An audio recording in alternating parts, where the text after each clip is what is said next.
옛날에 연초제조창이라고 담배 회사 그냥 기능 공무원이셨어요. 그러니까 뭐 여유 있게 돈을 쓰실 기회가 없으셨죠.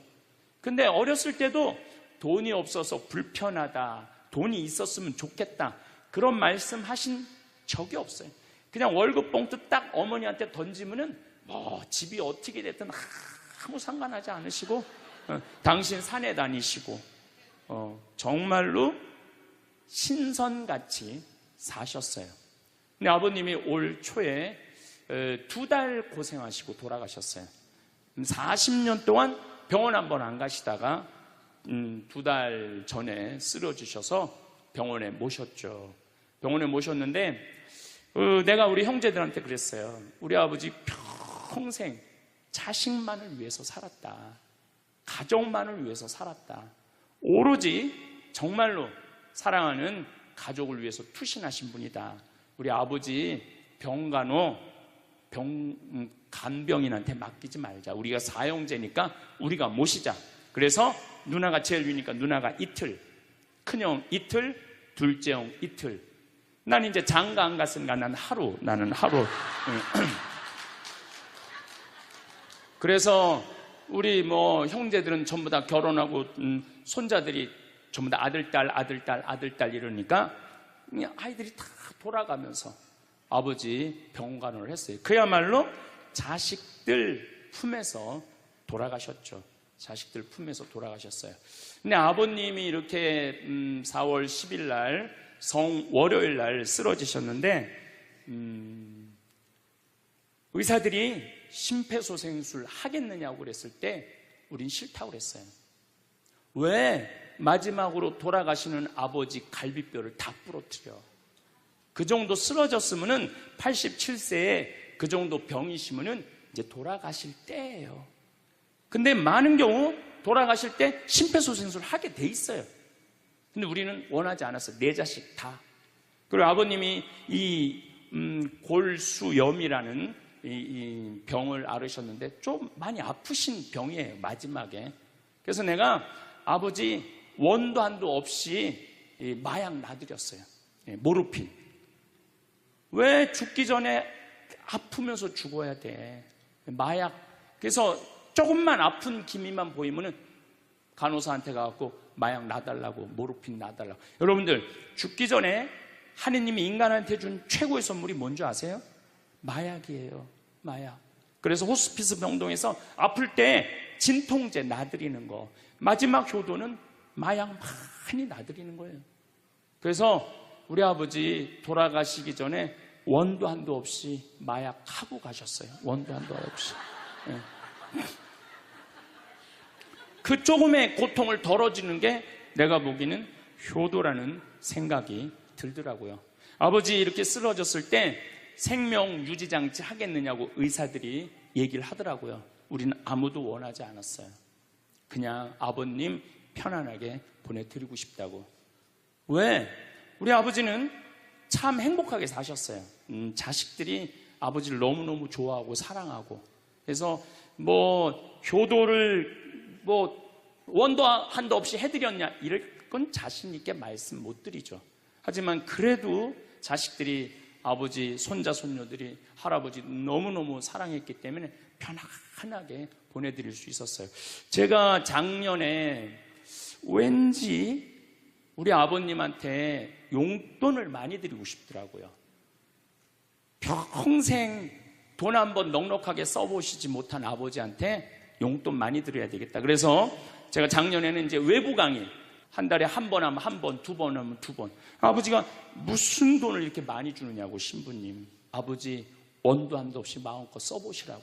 그래서 작년 한 해 내도 그전에는 조금씩 용돈 드리다 작년에는 그냥 막 이만큼씩 드렸어요.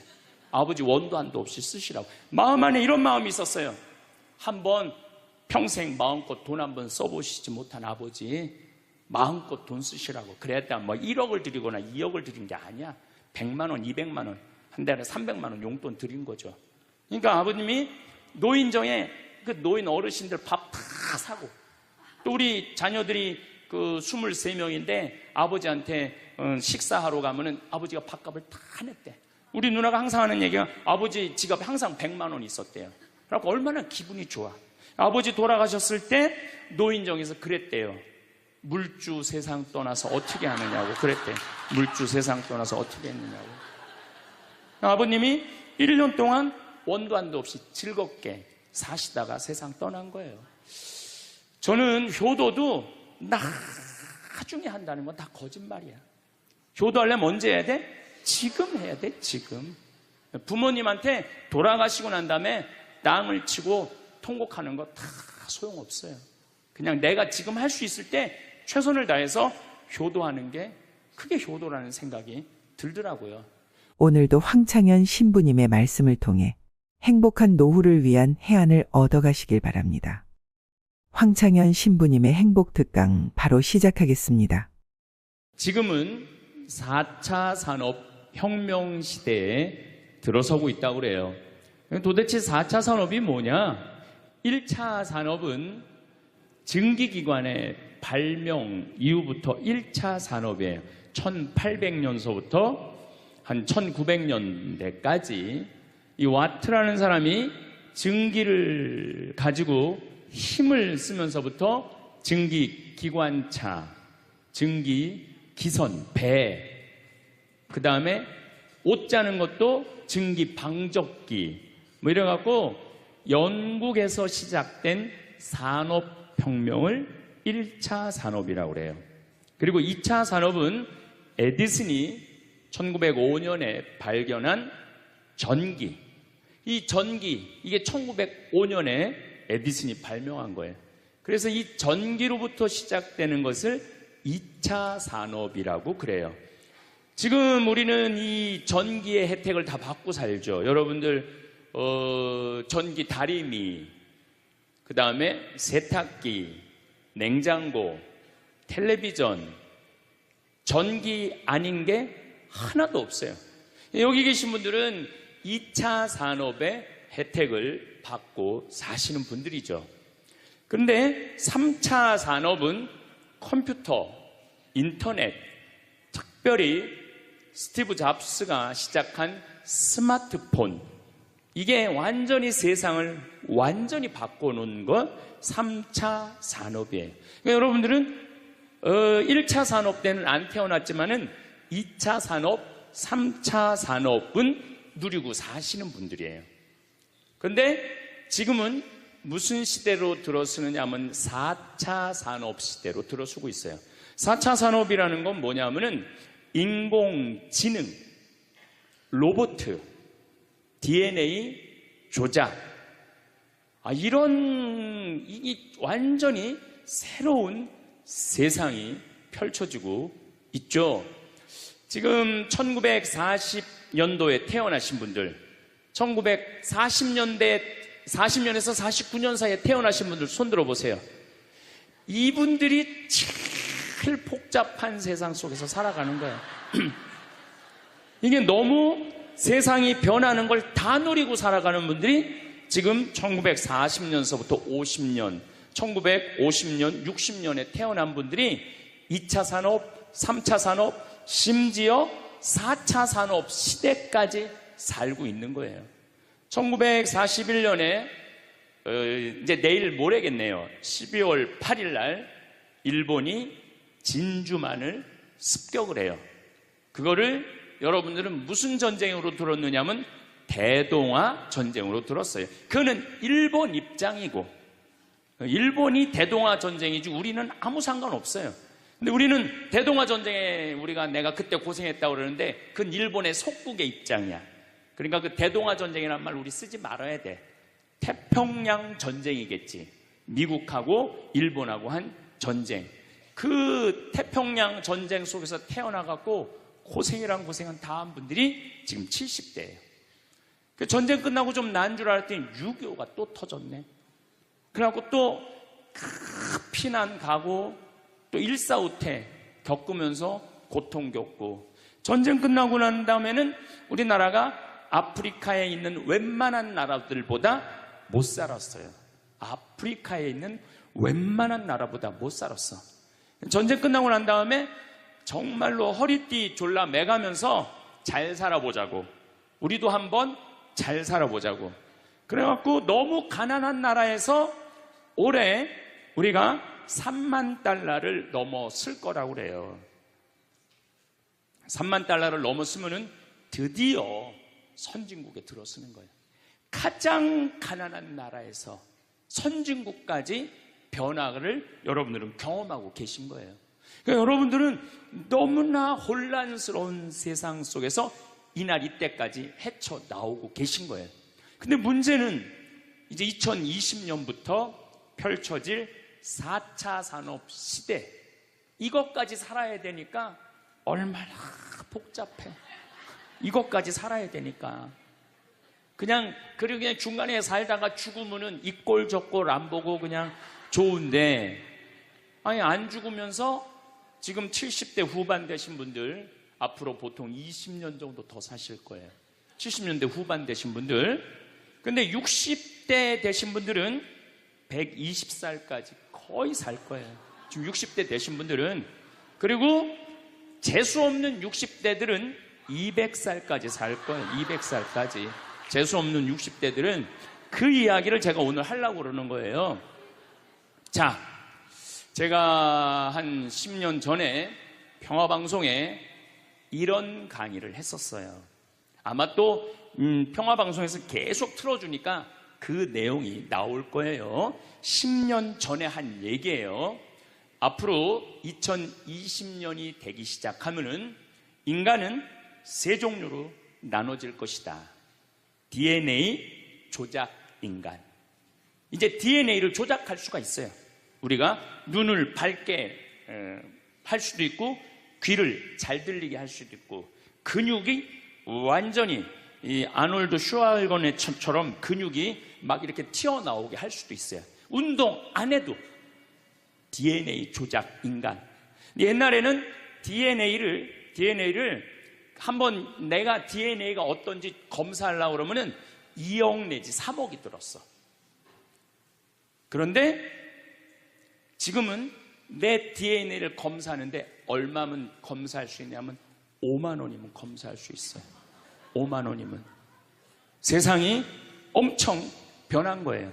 그래서 이제는 지금 태어나는 아이들은 이제 아파서 병원 가는 일은 거의 없을 거예요. 미리 병원에서 전화를 해요. 너 요때쯤 심장마비가 올 DNA가 있다. 와서 고쳐라. 그럼 DNA 조작만 하면 심장마비가 넘어가는 거예요. 그러니까 안젤리나 졸리라는 미국의 영화 배우가 있어요. 2010년에 유방을 잘랐어요. 왜냐하면 DNA 검사를 해보니까 언니도 그렇고 엄마도 그렇고 유방암이 있는 거야. 본인도 유방암에 걸릴 확률이 있는 거야. 그래서 유방을 자른 거예요. 그러니까 미리 병을 예방을 하는 시대가 오는 거예요. 그게 DNA 조작 인간이에요. 근데 우리 교회는 그런 걸 절대 허락하지 않죠. 절대 허락하지 않는데 절대 현대인들은 할 거라는 거예요. 그 다음에 두 번째 인간은 어떤 인간이냐면 사이버 인간, 기계 인간이에요. 인공지능 로봇 인간. 그래갖고 이 인공지능 로봇 인간이 나오면은 안 그래도 1940년서부터 지금까지 복잡다단한 세상을 살아왔는데 이제 로봇하고 같이 살게 되는 세상이 이제 곧 이제 되는 거죠. 그리고 이제 세 번째 인간은 오리지널 인간. 여러분들, 저나 여러분들. 근데 누가 제일 떨어지느냐?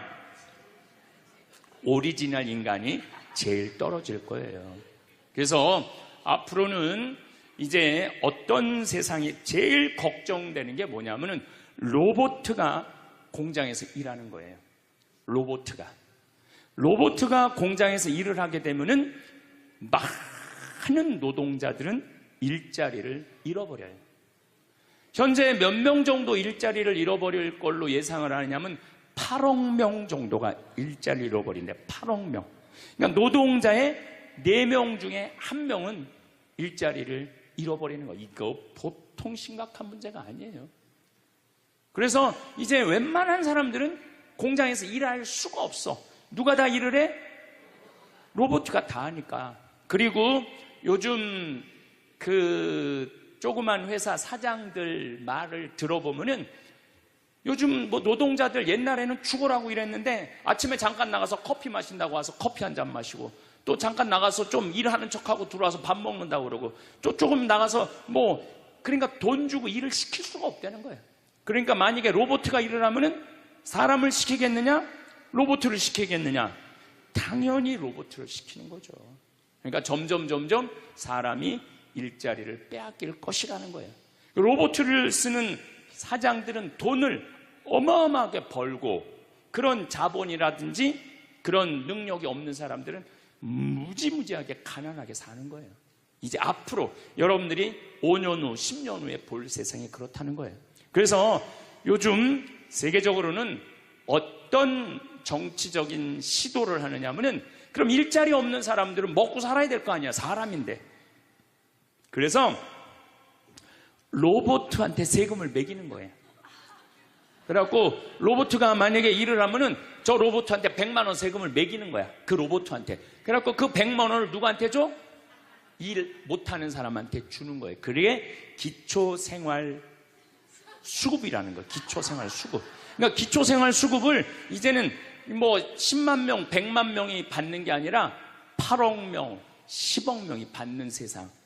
그러니까 이제 앞으로 미래에 펼쳐질 세상은 지금 생각하는 거라고 너무 다른 세상이 되는 거예요. 두 번째는 어떤 세상이 오느냐면 로봇하고 공존하는 세상. 벌써 초등학교는 선생님이 공부를 가르치지 않고 로봇가 학생들한테 공부를 가르치는 학교가 나왔어요. 로봇가 애들한테 수학을 가르치고 영어를 가르치는 거예요.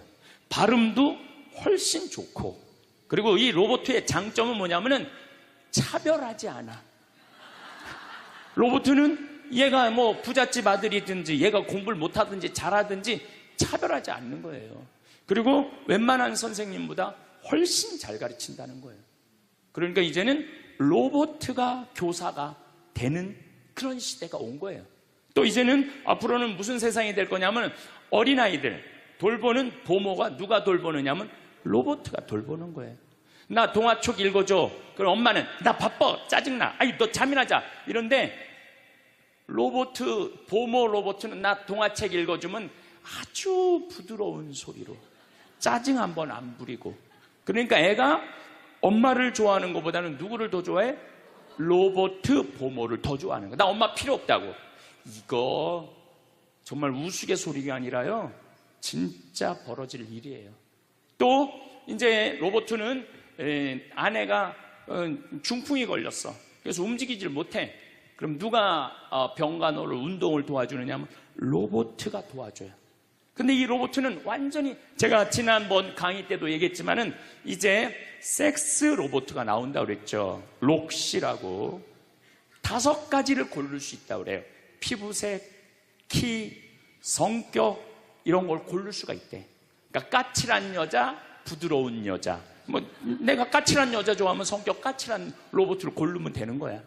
근데 문제는 아내가 아파. 남편은 나가서 돈 벌어야 돼. 그래서 로봇을 하나 도우미 로봇을 했어. 근데 이 로봇은 아내를 너무 따뜻하게 해주는 거야. 그러니까 아내는 자꾸 남편한테 실망하는 거야. 자기 힘들다고 들어가서 자고. 근데 로봇은 나 좀 주물러 달라 그러면 언제든지 와서 주물러 주잖아요.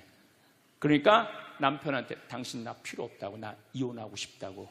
그러니까 로봇하고 사람하고 혼동하는 세상이 오는 거예요. 로봇하고 사람하고. 그리고 더욱 2040년이 되면은 이 로봇가 감정까지 느껴. 그래서 사랑까지 할 수 있다는 거예요. 사랑까지. 아내 역할을 다 할 수 있는 세상이 온다는 거예요. 저 신부님 너무 앞서 나가는 거 아니야? 앞서 나가는 거 아니에요. 지금 미래 과학자들은 다 그런 세상이 온다고. 근데 이게 먼 미래가 아니라 바로 코앞에 와 있다는 거예요. 바로 코앞에 와 있다는 거예요. 3D 프린터기로 콩팥 만들 수 있어요. 간 만들 수 있어요. 요즘 시도하는 건 심장까지 만들어 갖고, 이제 앞으로는 이제 여러분들이 이제 한 90살쯤 되면은 85살쯤 돼도 그럴지 몰라. 생일날 아버지 이번 생일에 아버지 간 좀 갈아드릴게요. 그래갖고 간 갈아주고, 내년에는 심장 갈아드릴게요. 심장 갈아주고. 그런 세상이 올 가능성이 굉장히 많아요. 그럴 세상이. 참 이게 오래 사는 게 2045년까지만 살면은 안 죽는다는 거예요. 2045년. 그러니까 내가 80살까지만 나도 살면 어떻게든지 버티면은 안 죽을 수 있다는 거. 80살까지만. 앞으로 펼쳐질 세상에 가장 걱정스러운 게 뭐냐면은 수명 연장이에요. 수명 연장. 여기 계신 분들 중에 아까도 말씀드렸지만은 100살, 120살, 정말로 재수 없으면은 200살까지 살 수 있는 분들이 많습니다. 실질적으로 많아요. 근데 여러분들 오래 사는 거 좋을까요? 내가 많은 분들이 오래 살기를 원해요. 안 죽는 걸 원해요.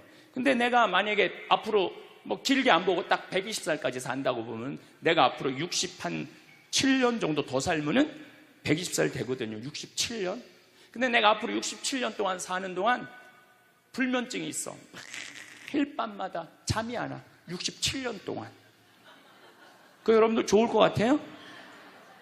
내가 정말로 마음 안에 미움이 너무너무 꽉 차 있어. 67년 동안 계속 미움 속에서 살아. 분노가 꽉 있어. 67년 동안 분노 속에서 항상 좌절감을 맛보고 있어. 우울하고 있어. 내가 우울해. 또 좋으래. 어떨 땐 좋을 땐 너무 좋고 싫을 땐 너무 싫고, 그렇게 막 업 앤 다운, 업 앤 다운 그러면서 앞으로 50년, 60년 사는 거 좋아요? 그렇게 성숙함이 없이 살 거면 그냥 지금 죽는 게 나아. 지금 죽는 게 나아요. 내가 앞으로 60년 동안 살면서 매일매일 감동하고, 매일매일 행복하고, 매일매일 감사하고, 매일매일 사랑한다면은 앞으로 60년 사는 거 괜찮겠죠.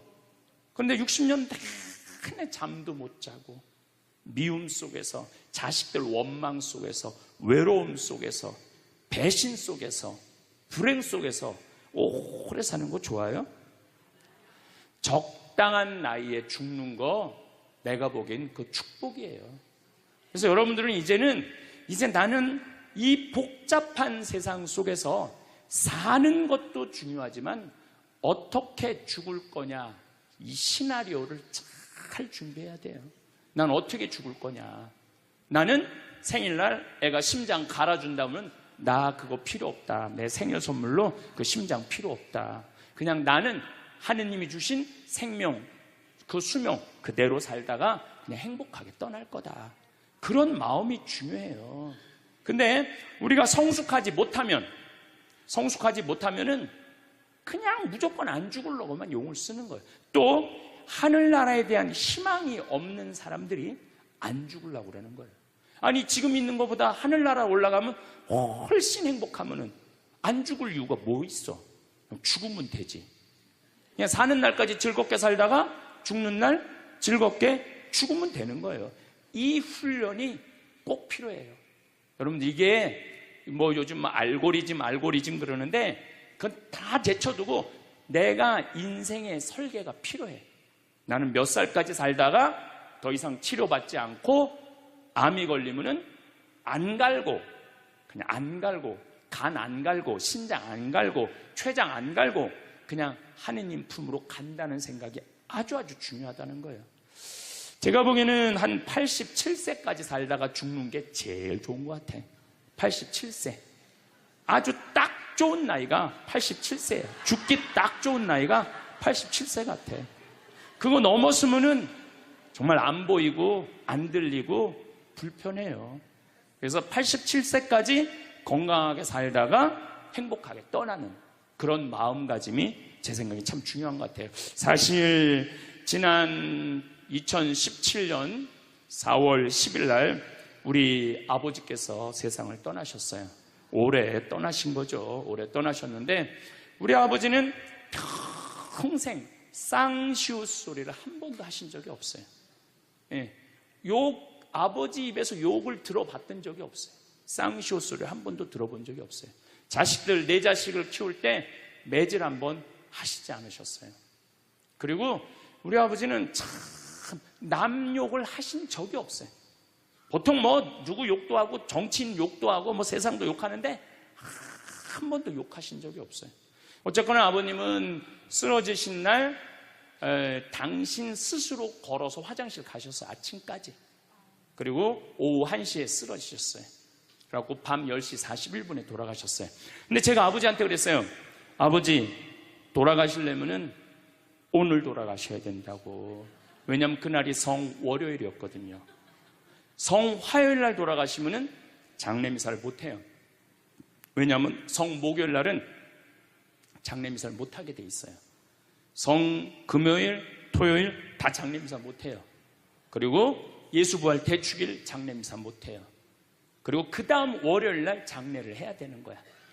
의사 선생님은 오늘 내일 돌아가실 것 같다고 그러는데 내가 그랬어. 돌아가시려면 오늘 돌아가시라고, 내일 돌아가시지 말고. 근데 딱 10시 41분에 돌아가셨어요. 그래서 성수요일 날 아버님 장례 미사를 하는데 우리 수원교구에 주교님 4분이 다 오셨어. 얼마나 그게 영광스러워요. 주교님이 4분이나 오셨으니까. 왜냐하면 성주관이니까 주교님들이 외국에 아무도 안 나가시고 교구청에 다 계셨던 거야. 얼마나 좋아요. 주교님 4분이 다 오셔서 미사를 봉헌해 주시니 얼마나 축복된 아버지예요. 또 신부님들이 많이 오셔갖고 그 성당에 수원 정작 꽃매 성당인데 꽤 그래도 큰 성당인데 신부님들이 꽉 차갖고 젊은 신부들이 지하에서 미사를 봉헌했다는 거예요. 그것처럼 축복이 어디 있어요. 그냥 하루라도 더 살라고 용 쓰다가 화요일 날 돌아가셨으면은 7일장 하는 거예요. 7일장. 하루라도 더 살라고 용을 쓰셨으면은.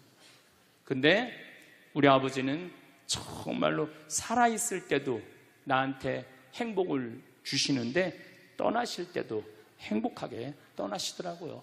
여러분들도 마찬가지예요. 그 엘리자베스 퀴를로 로스라는 호스피스, 유명한 시카고 대학의 호스피스 박사가 있어요. 이분은 2,500명 죽었다 살아난 사람들, 죽었다 살아난 사람들 여러분들 많은 거 아시죠? 왜 죽었다 살아난 사람들이 많아요? 심폐소생술 때문에. 의술이 좋아갖고 죽었다 다시 살아난 사람들 2,500명을 조사를 해봤어. 근데 죽었다 살아난 사람들의 경험, 하늘나라에 대한 경험을 얘기를 들어보니까 너무 평온하고 너무 행복하다는 거예요. 그리고 죽으면은 바로 몸에 빠져나가서 자기를 본대요. 자기를. 그래갖고 여러분들 죽은 사람들 그 주위에서 이 친지들이 하는 말이 다 들린대. 그 몇 분 동안, 하늘나라 올라가기 전에 몇 분 동안은. 그러니까 절대 죽은 사람한테 그렇게 살더니 참 잘 죽었다 그런 소리 하면 안 된다는 거예요. 끝까지 좋은 소리를 해야 된다는 거예요. 사랑한다, 고맙다, 하느님 품으로 가라, 예수님 마리아 요셉한테 가라, 정말로 기도해 줄 테니까 이렇게 말해야지. 그렇게 우리를 괴롭히더니 이렇게 죽는다고 정말로 지옥에 갈 사람이라고 이렇게 말하면은 다 영원히 듣는다는 거예요. 그리고 죽었다 살아난 사람들의 아주 기가 막힌 얘기는 안 못 보는 사람은 죽으면 다 보인다는 거예요. 눈이 다 보인다는 거예요. 그게 그냥 하는 게 아니라 다시 살아 돌아와서 아무것도 못 봐. 근데 의사가 무슨 반지를 어떻게 꼈고 이 병원이 어떻게 생겼고 누가 어느 자리에 있습니까? 다 아는 거야. 죽었다가 죽으면은 눈이 보이는 거야. 다리 없는 사람은 자기 다리가 있다는 거예요. 듣지 못하는 사람은 듣고, 아픈 사람은 아픈 부위가 다 없어진다는 거야. 그러니까 여러분들 지금 살아있으면서 몸에 허리도, 아까 할아버지 한 분 안수해달라고 그래갖고 허리가 막 이렇게 구부러진 사람 죽으면 딱 펴진다는 얘기예요. 그러니까 완전히 사도 바오로의 말씀처럼 새로운 모습으로 변하는 거야. 죽으면 끝이 아니야. 하느님께로 가는 여행의 시작이에요. 그러니까 죽는 거를 막 그냥 밀어내시지 마세요. 한 70년, 80년 살았으면 살 만큼 살지 않았어? 그렇죠? 뭐하러 200년을 살아? 뭐하러 300년을 살아? 또 200년, 300년 사는 것도 좋아요. 그런데 정말로 감동 속에서, 행복 속에서, 사랑 속에서 200년, 300년을 살면 좋지. 근데 여러분들 한 200살 되면 여러분들하고 놀아줄 사람이 몇 명이나 될 것 같아? 200살 단 사람하고. 그 외로움 속에서 사는 거예요. 그래서 자연의 순리를 따르고 사는 게 가장 좋은 거예요. 자연의 순리를. 그래서 사는 만큼 살다가 떠날 때 이제 누구한테 간다고 생각하면 돼? 하느님 아버지한테로 간다고 생각하면 돼. 그래서 죽는 게 결코 나쁜 게 아니에요. 저도 아버님을 보내드리면서 굉장히 슬펐죠. 하지만은 우리 아버지 너무너무 열심히 사셨고, 마지막에 우리 주교님들, 우리 사제들, 또 수많은 교우들이 기도 속에서 저는 아버지 하늘나라로 갔다고 생각을 해요. 또 아버지는 살아생전에 고향이 경상도 함양인데 어머니가 이미 가묘를 다 해놨어, 고향에다가. 근데 아버지는 고향에 가기 싫다는 거예요. 어머니는 고향에 가고 싶고, 죽으면은. 그래서 아버지는 나는 고향에 안 가. 어머니 왜 안 가냐고, 그 고향에 그 좋은 산소 써놓고 맨날 두 분이 간다 안 간다 그러시더라고요. 난 그 얘기를 들을 때마다 참 웃기더라고요. 왜 웃기냐면은 갔다가 모셔다가 묻는 건 우린데 본인이 간다고 가고 안 간다고 안 가. 우리가 모시는 대로 가는 거지. 근데 작년에 아버님이 굉장히 건강하셨어요. 올해 쓰러지시기 전에. 근데 아버님 말씀이 제 귀를 울리더라고요. 그래서 우리 천주교 수원교구 안성 천주교 공원묘원에 갔어요. 꼭 우리 후배 신부님한테 제일 좋은 자리를 좀 봐줘라. 딱 갔는데 정말로 산소 자리가 좋더라고요. 그냥 양지 바른데 앞에 우리 아버지가 참 파란 걸 좋아하셨는데 그 아버님 내가 산소 자리 본데 앞에 파란 골프장이 쫙 보여. 얼마나 좋은지. 그래갖고 아무도 몰래, 우리 가족 아무도 몰래 내가 예약을 해놨어요.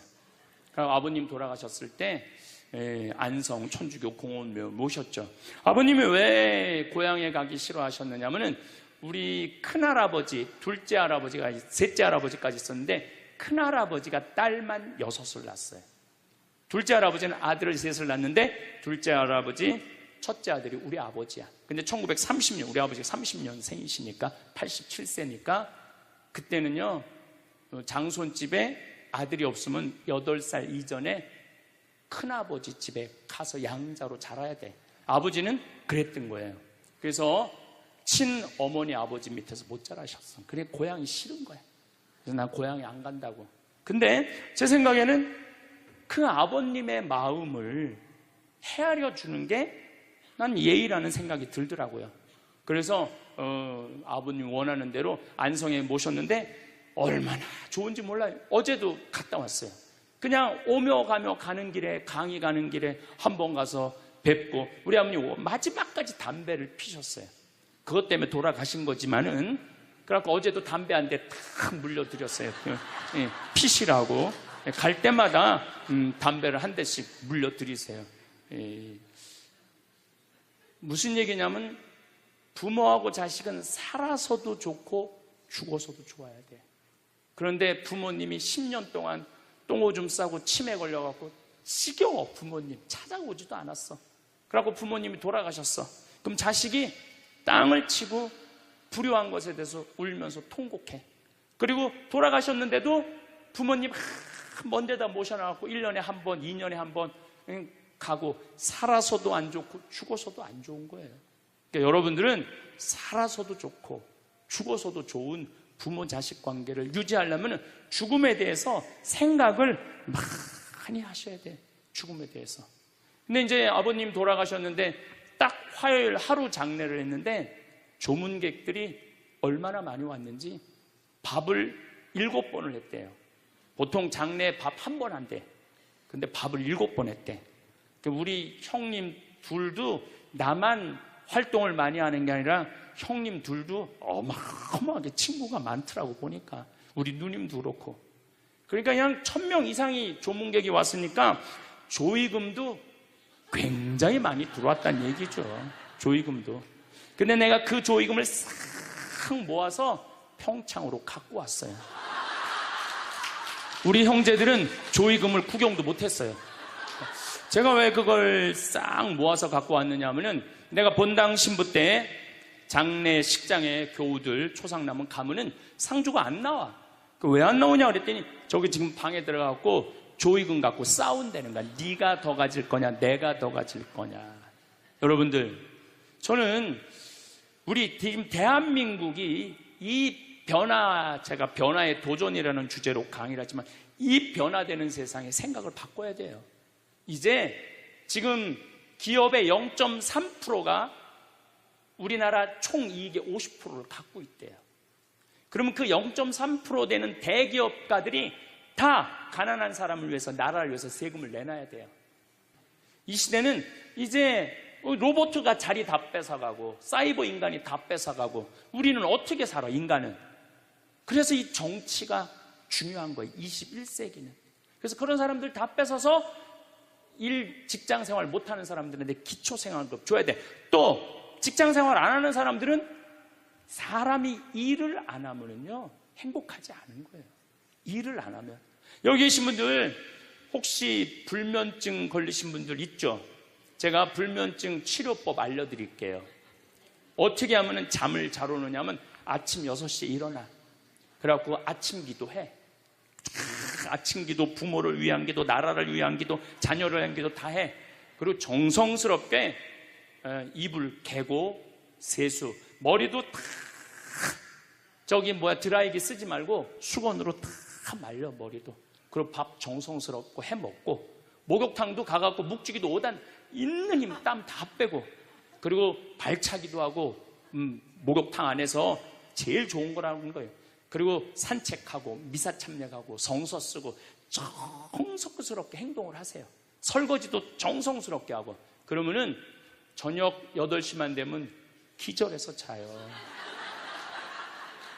여러분들이 하루 생활이 정성스럽지 않기 때문에 잠을 못 자는 거예요.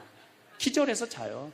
저는 요즘 지금 목도 지금 특강을 너무 많이 해갖고 목이 쉬었는데, 요즘 이렇게 어제도 대전 강의 갔다 와서 7시만 되니까 막 눈알이 뒤집어지려고 그러더라고, 눈알이. 그러면 자는 거예요. 근데 아무것도 안 하고 그냥 가만히 움직이지 않으면요 밤에 잠이 안 오죠. 당연히 잠이 안 오죠. 그래서 정성스럽게 사는 게 중요한 거예요. 어쨌거나 하여튼 아버님 그 조의금을 싹 갖고 왔어요, 평창에. 그래갖고 내가 우리 형제들한테 얘기했어요. 아버님 돌아가신 조의금은 어린아이를 위해서 쓸 거고, 어머님이 돌아가신 조의금은 노인분들을 위해서 쓸 거다. 그래서 이번에 잠비아에 에이즈 어린이 고아원 짓는데 아버님 조의금 보냈어요. 또 빈센트 병원에서 이번에 20명을 수술을 해줬는데 그중에 2명 아버님 조의금으로 또 수술도 해주고. 아직도 많이 남아있어. 아직도. 이제는 여러분들 떠날 때 자식한테 주고 떠나지 마세요. 세상에 주고 떠나세요. 어떤 세상에? 어렵고 힘들고 고통받는 사람들한테 주고 떠나세요. 그리고 미국이나 유럽은 보통 할머니들이 다 나 조의금 어디다 보내라, 어느 수도원에 보내라, 어느 고아원에 보내라, 어느 장애시설에 보내라, 다 그런다는 거예요. 대한민국 사람들만 죽을 때까지 이기적으로 죽는 거예요. 살아서도 이기적으로 살고 죽을 때도 이기적으로 죽는 거예요. 그래서 하여튼 우리 형제들은 조의금 구경도 못했어. 대신 내가 우리 형제들한테 보내준 선물이 있어요. 조의금 명단은 다 보내줬어. 타이프 쳐갖고. 갚아야 될 거 아니야. 갚아야 될 거 아니야. 되게 죽은 사람들의 경험을 들어보면은, 내가 이 키블러 로스라는 이분 책을 요즘 계속 읽고 있는데, 기가 막힌 거는 딸이 죽었어. 근데 다시 살아났어. 근데 이 딸이 아빠 엄마한테 얘기하는 거. 엄마 아빠 내가 죽었는데 오빠가 나를 너무 행복하게 기다리고 있어. 그래서 그 오빠랑 놀았는데 너무너무 행복했어. 근데 이 엄마 아빠는 너무너무 놀란 거예요. 왜 놀랐느냐 하면은 이 아이가 태어나기 전에 오빠가 죽어갖고 단 한 번도 오빠 얘기를 한 적이 없거든. 근데 죽어서 그 오빠가 기다리고 있는 거예요. 그러니까 이 기가 막힌 노릇 아니에요. 또 이런 경우도 있었다고 그래요. 어떤 경우가 있었느냐면은 교통사고가 났어. 여동생, 오빠, 아빠가 했는데 오빠하고 아빠는 죽은 거야. 이 여동생은 다 기절한 상태에서 죽었는지 안 죽었는지 확인할 길이 없잖아요. 근데 다시 죽었다고 생각하고 병원에 가서 살아났어. 근데 이 여동생이 엄마 너무 슬퍼하지 마. 하늘나라에서 오빠하고 아빠가 날 기다리고 있어. 너무 행복해. 근데 얘는 오빠하고 아빠가 죽었는지 모르는 상태, 혼수 상태인데 그걸 아는 거예요. 근데 여기 특징 중에 하나는 죽어서는 살아있는 사람은 절대 못 본대요. 죽은 사람만 본다는 거예요. 죽은 사람만 하늘나라 가서 본다는 거예요. 그래서 여러분들도 세상 떠나면은 하느님 기다리고 있고 너무 행복한 나라로 가는 거예요. 그러니까 죽음은 그 번데기가 이 알을 까고 자기 껍데기를 까고 나비가 되는 것처럼 지금보다도 훨씬 아름다운 세상으로 가는 게 죽음이에요. 이제 21세기는 안 죽는다고 100살을 사니 200살을 사느니 좋은 게 아니에요. 100살, 200살 동안 불면증, 우울증, 미움, 분노, 외로움, 심심함으로 사는 것보다 그냥 한 70, 87세까지 살다가 죽어갖고 행복하게 먼저 떠난 사람들하고 하느님 품에서 행복하게 사는 게 좋죠. 그래서 여러분들 이제 행복하게 살다가 행복하게 떠나셔야 돼. 그리고 제가 늘 말씀드리지만 나중에 행복하지 마세요. 언제 행복해? 지금 행복하세요. 지금. 나중에 돈 쓰지 말고 언제 써? 지금 쓰세요. 지금. 그리고 여기 있는 분들 지금 얼굴을 보니까 돈 쓸 수 있는 마지막 얼굴들이 많다니까. 마지막 얼굴들이 많아.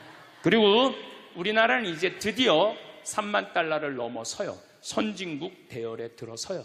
선진국에 들었으면은 어르신들, 노인분들 연금 지금 20만 원에서 60만 원, 70만 원으로 다 올라가요. 그러니까 돈 없는 거 걱정하지 마세요. 여러분들이 엉뚱한 사기에만 안 당하면은 먹고 사는데 아무 지장 없어. 욕심만 안 부리면은 충분히 행복하게 살 수 있어. 그리고 이렇게 강의 따라다니면서 배우는 여러분들, 진리를 목말라 하는 여러분들은 앞으로 행복하게 사실 수 있으세요. 예.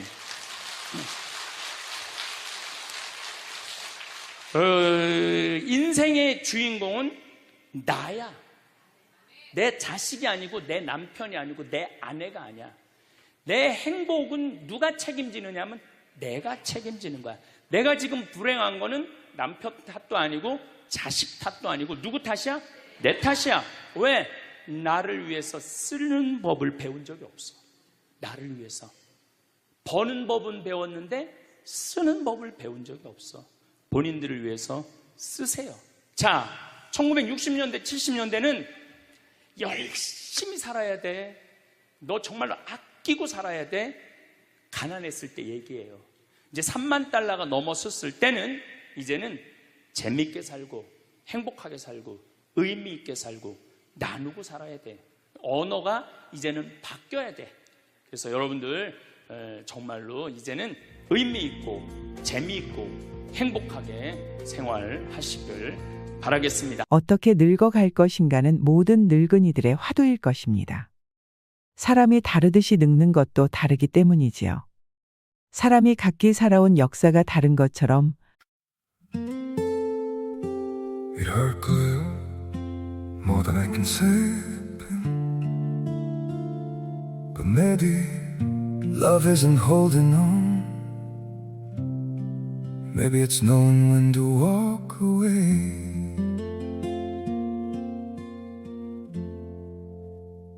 We try to hold what we're slipping through, like sand running from our hands. Every promise started losing shape we couldn't be what we once planned. Your eyes would look right through mine, like you were already gone. We stayed too long in a fading light, trying to prove we still. It hurt good, more than I can say. But maybe love isn't holding on.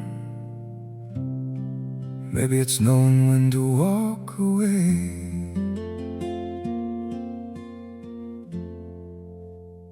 We try to hold what we're slipping through, like sand running from our hands. Every promise started losing shape. We couldn't be what we once planned. Your eyes would look right through mine, like you were already gone. We stayed too long in a fading light, trying to prove we still. It hurt good, more than I can say. But maybe love isn't holding on. Maybe it's knowing when to walk away.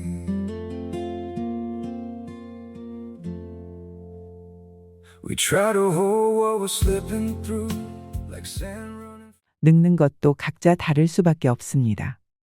품위를 지키며 보람차고 아름답게 늙는 사람이 있는가 하면 그렇지 못한 경우도 있습니다. 멋지거나 추하거나 또 행복하거나 불행한 노년이 되는 것은 모두 자신의 책임입니다. 우리는 모두 살아온 궤적이 다릅니다. 그래서 모든 노년이 즐거움과 행복을 같이 누릴 수 없는 것이 당연합니다. 그러나 노령 여하에 따라서 아름답고 행복하게 늙어갈 수는 있습니다. 그 남다른 노력을 소홀히 하지 않은 것이 바로 지혜입니다. 인간은 지난 세월을 어떻게 살았느냐에 따라 노년이 평가되는 것입니다. 그러나 남은 생애를 어떻게 보내느냐에 따라 노력만큼 다르게 늙을 수 있다는 것은 자연의 가르침이고 진리입니다. 그래서 자기 관리를 잘하는 것은 축복이며 아름다운 노년의 길이라 할 수 있습니다. 사람이 우아하게 늙어가는 방법은 무엇일까요? 인간의 노화는 그 어떤 의학으로도 막을 길이 없습니다. 그래서 그 노화를 아름답고 우아하게 바꾸려는 노력이 중요한 것입니다. 우아하게 늙는 방법에는 여러 가지가 있습니다. 근본적으로는 정산종사님과 같이 마음의 욕심을 떼고 깊은 수양을 하지 않으면 불가능합니다. 그러나 누구나 그렇게 수행에 몰두할 수는 없지요. 그렇다면 아름답게 늙어가는 방법은 무엇일까요? 첫째, 건강한 생활 습관을 가지는 것입니다. 금연과 절주 그리고 적당한 운동으로 생활 습관을 가꾸는 것입니다. 올바른 생활 습관은 건강을 올바르게 다잡아주면서 아름답게 늙어갈 수 있는 것이지요. 둘째, 충분한 휴식과 수면을 취하는 것입니다. 너무 적게 자고 너무 많이 자는 것도 좋지 않습니다. 뭐든지 알맞게 하는 것이 좋은 것입니다. 낮잠을 적당히 자는 것도 건강을 유지하고 아름답게 늙어가는 비결입니다. 셋째, 사랑을 하는 것입니다. 사랑을 받고 사랑을 주는 것만큼 아름답게 늙어가게 하는 일은 없습니다. 사랑을 하면 얼굴색이 변하고 사랑을 하면 곱게 늙어갈 수 있습니다. 큰 사랑, 넓은 사랑을 하는 것이지요. 넷째, 마음가짐을 편하게 하는 것입니다. 사람이 살다 보면 별의별 경계와 부딪히게 됩니다. 하지만 언제나 긍정적이고 적극적이며 정열적인 행동으로 마음을 편하게 가지면 곱게 늙어갈 수 있지요. 다섯째, 노화에 맞서지 말고 자연스럽게 수용하는 것입니다. 의학의 발달로 주름살 하나에도 피부 미용 시술과 성형들을 하지요. 자연스럽게 늙어가야 합니다. 나이에 맞지 않는 어색함을 주는 얼굴은 오히려 우아함을 상실합니다. 여섯째, 욕심을 버리는 것입니다. 욕심을 내려놔야지요.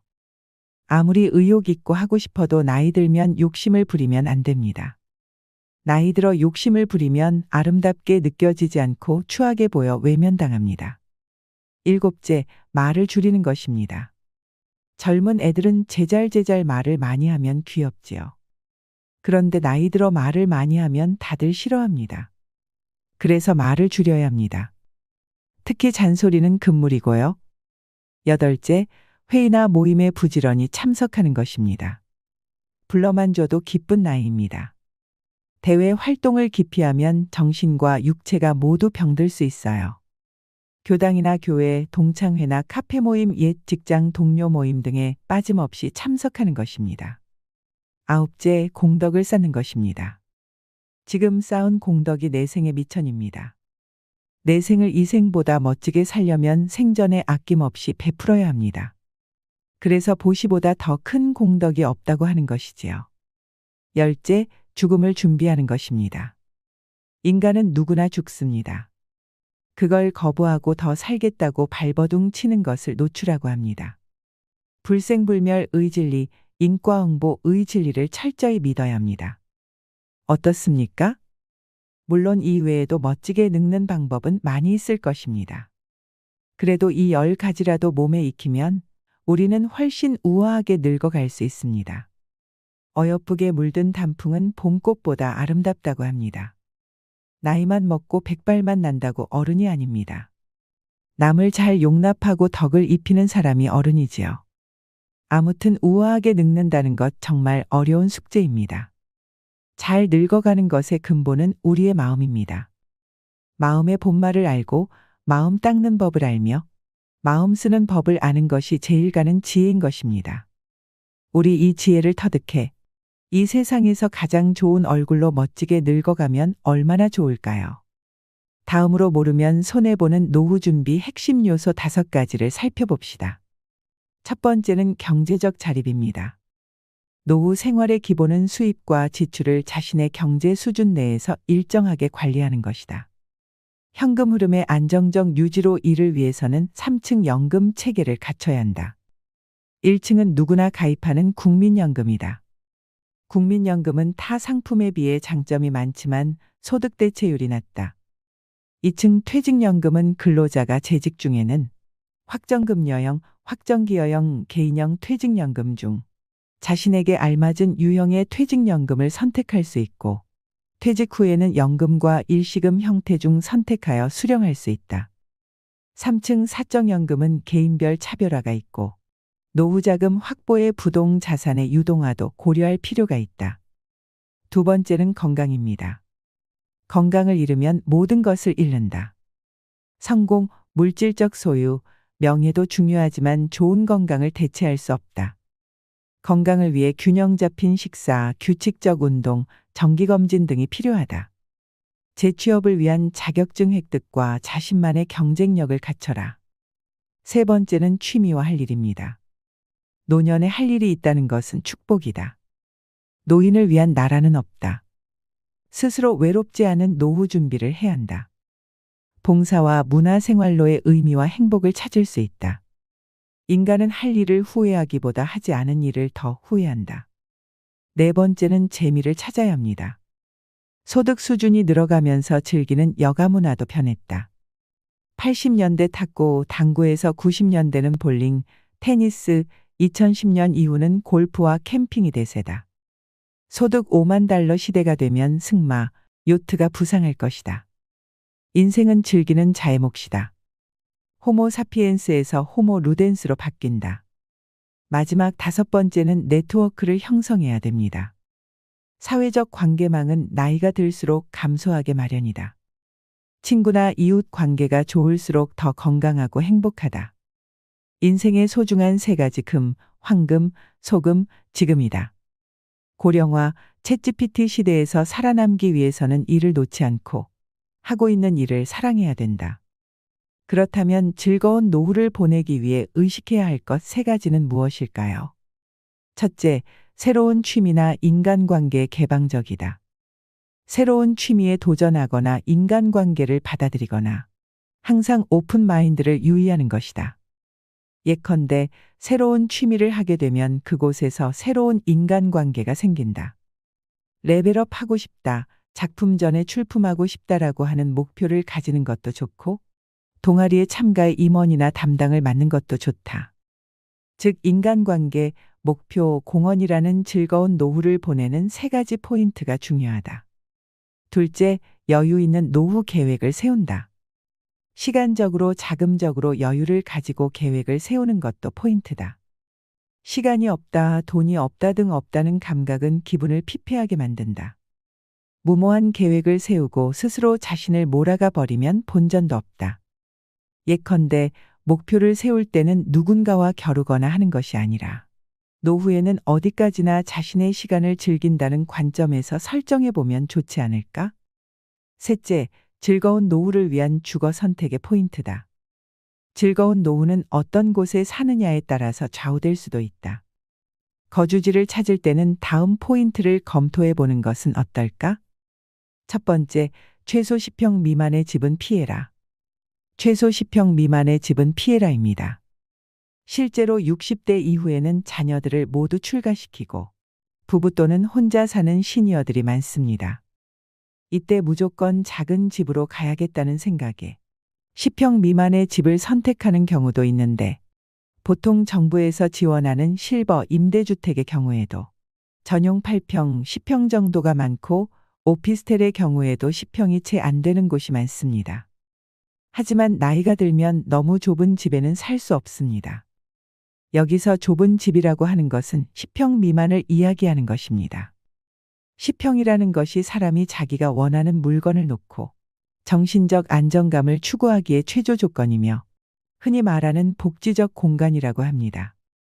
노후의 가장 좋은 주거 형태는 18에서 20평대의 소형 평수이면서 쇼핑, 의료, 취미, 오락, 친교까지 모두 가까운 거리에서 해결할 수 있는 주거 형태가 가장 좋습니다.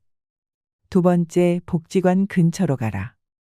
복지관 근처로 가라입니다. 우리나라의 집은 학군에 따라서 집값이 결정되는데 반해 초고령 사회인 일본은 복지관 근처 집값이 굉장히 비싸다고 합니다. 복지관 근처에서 많은 노인들이 좋은 서비스를 받기 때문에 복지관 근처에 좋은 집이 많고 집값도 비싸다고 합니다. 나는 아직 복지관 다닐 나이는 아니야 라고 생각하시는 분들이 계실지 모르겠습니다. 하지만 지금이야 근처에 친구들도 있고 아직 왕성하게 일하시는 분들도 계시지만 나이 들면 들수록 우리가 사는 곳에서 배움과 즐거움을 찾기는 힘든 것이 사실입니다. 그러다 보니 나중에는 어디에서 가장 많은 시간을 보내게 될까요? 바로 복지관입니다. 그 이유는 복지관 안에는 교육과 돌봄이 있습니다. 그뿐만 아니라 먹는 것까지 해결이 됩니다. 좋은 영양사도 있고 밥도 비싸지 않고 거기다가 각종 양질의 교육들이 많습니다. 자원봉사할 것들도 있어 보람도 느낄 수 있습니다. 시설도 굉장히 좋으면서 국가가 끊임없이 지원을 하고 관리까지 하며 전문가가 수시로 와서 교육도 합니다. 나이 들어 이런 집결된 서비스를 받을 수 있는 곳은 복지관 말고 찾기 힘듭니다. 물론 돈이 많은 분들은 어디서 배우든 어디서 먹든 부족함이 없겠지만 우리는 조금 부족할 수 있습니다. 특히 요즘같이 물가가 높을 때는 문 밖을 나가기가 무서울 정도입니다. 무엇을 배워보고 싶어도 돈 걱정부터 앞서게 되는데 이럴 때 복지관이 대안이 될 수 있습니다. 그래서 노후에는 내가 즐길 수 있고 친구도 만날 수 있는 복지관 근처에 사는 것이 좋습니다. 세 번째, 병원이 30분 이내에 있는 집을 선택해라. 병원이 30분 이내에 있는 집을 선택해라입니다. 가까우면 가까울수록 좋은 것이 병원이지만 제가 특히 30분을 강조하는 이유는 우리가 기초 의료 서비스에 접근하기 위한 최단 시간이 30분이기 때문입니다.